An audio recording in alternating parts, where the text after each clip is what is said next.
I challenge you to embrace the difficulties. Accept the challenge. Fall in love with the process. There will be many opportunities to get discouraged, lose your passion, and think it's not meant to be or meant for you. But if you want to reach your destiny, you must have a renewed mind and spirit. Giving up after the first, fifth, or 30th attempt means you didn't want it badly enough. There should be something you believe in relentlessly. You are not swayed by how impossible it seems. You're not discouraged by the time it takes. You don't give up because people tell you no. Your attitude should be that if you have to believe your whole life, you won't stop believing. You won't take no for an answer. You won't settle for mediocrity. Keep pursuing what's in your heart. Ask yourself, what do I really want? Write it down. Writing causes thinking. Thinking creates an image.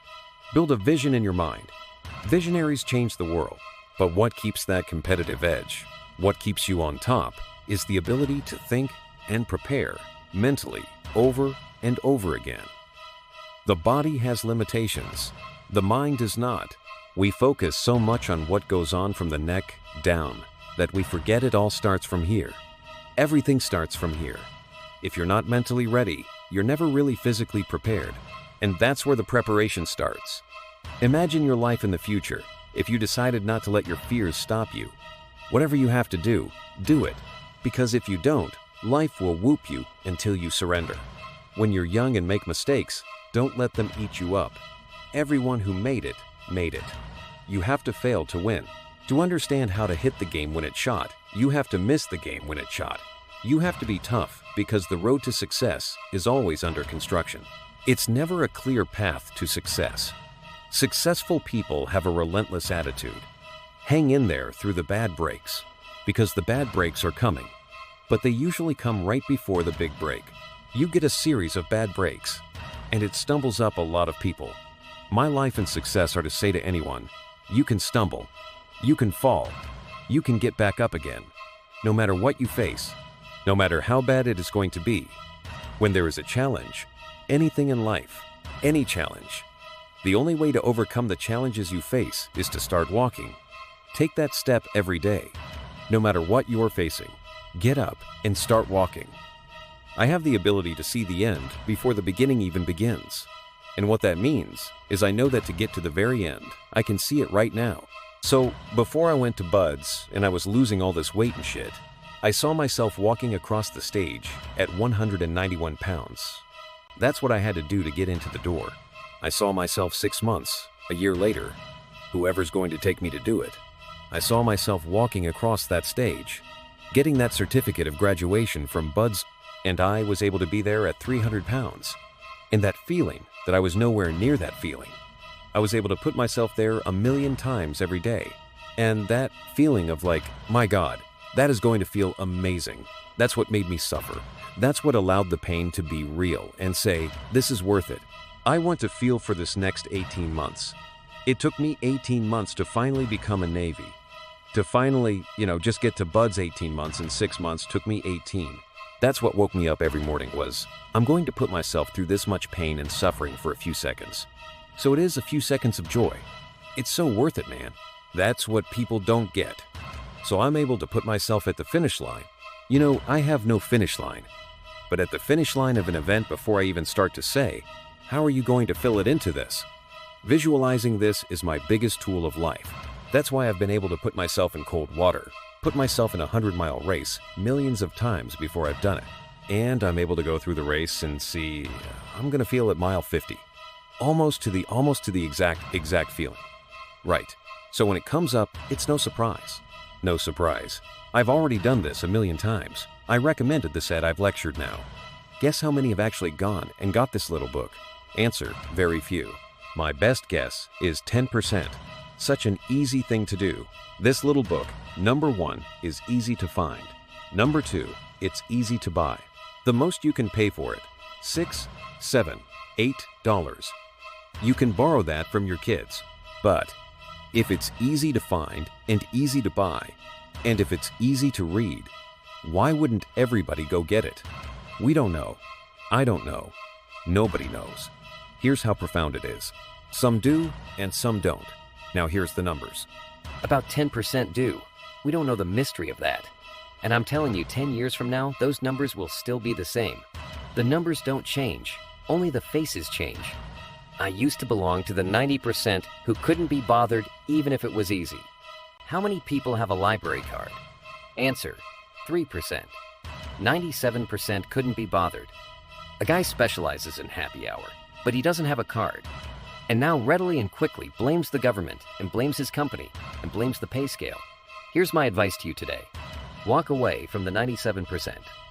Don't talk like they talk. Don't go where they go. Don't act like they act. Don't specialize in what they specialize in. Throw away the blame list they cling to. You gotta be consciously conscious today because your environment can hypnotize, mesmerize, and paralyze you. The other thing is, take full responsibility for your life. Oscar Wilde once said, "Responsibility is what we expect from somebody else." This is very true. Most people dread accepting responsibility. That's just a fact of life.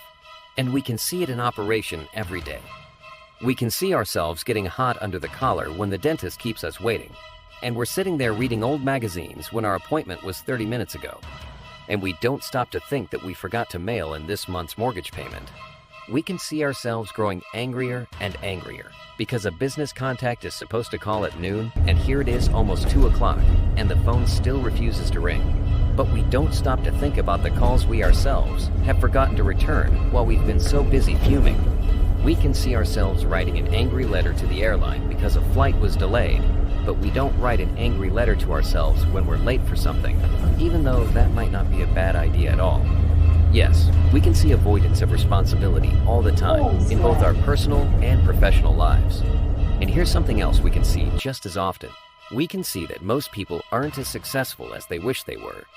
Do you see there's a connection between these two very common phenomena? I certainly do. And by the end of this session, I hope you'll agree with me. I hope you'll understand that it's in your best interest to take responsibility for everything you do. But that's only the beginning. I'm also going to suggest that many times it's even best to accept responsibility for the mistakes of others, especially when you're in a managerial or leadership role. I can hear you saying, "What? Accept responsibility for someone else's mess-ups? Why would I want to do something like that?" Well, that's a fair enough question. And over the next few minutes, I'll try to answer it. One of my weak points in my personal life is I don't like technical stuff. So even though I have to be on Twitter and Instagram and Facebook, I don't care for that. So guess what? I find somebody who loves to do that. You know, I find somebody who has a strength where I have a weakness, and I partner with them. All you're trying to do is get to the goal. No one gets there by themselves. Everybody needs help. Now, when you know what you got going for you, be confident, not cocky. Managing your strengths, knowing what they are, and don't let nobody talk you out of it. And that gets you fight ready. You get fight ready like that. You got the know you. Helps you develop your skills. All the while, you're developing your strength. It's not. You just got to keep developing the strength. Don't let nobody talk to you. At the same time, you must work on improving your weaknesses. So I've had to, in spite of myself, get on Instagram, get on Twitter, get on Facebook. I got to do the videos whether I want to or not, because the world is moving to social media. If I had as many followers as Kim Kardashian, I probably wouldn't even have to do this television show. During the years when professional basketball was just beginning to become really popular, Bill Russell, who played center for the Boston Celtics, was one of the greatest players in the pro league. He was especially known for his rebounding and his defensive skills, but like a lot of very tall centers, Russell was never much of a free throw shooter. His free throw percentage was quite a bit below average, in fact. But this low percentage didn't really give a clear picture of Russell's ability as an athlete. And in one game, he gave a very convincing demonstration of this. It was the final game of a championship series between Boston and the Los Angeles Lakers. With about 12 seconds left to play, the Lakers were behind by 1 point, and Boston had the ball. It was obvious that the Lakers would have to foul one of Boston's players in order to get the ball back, and they chose to foul Bill Russell.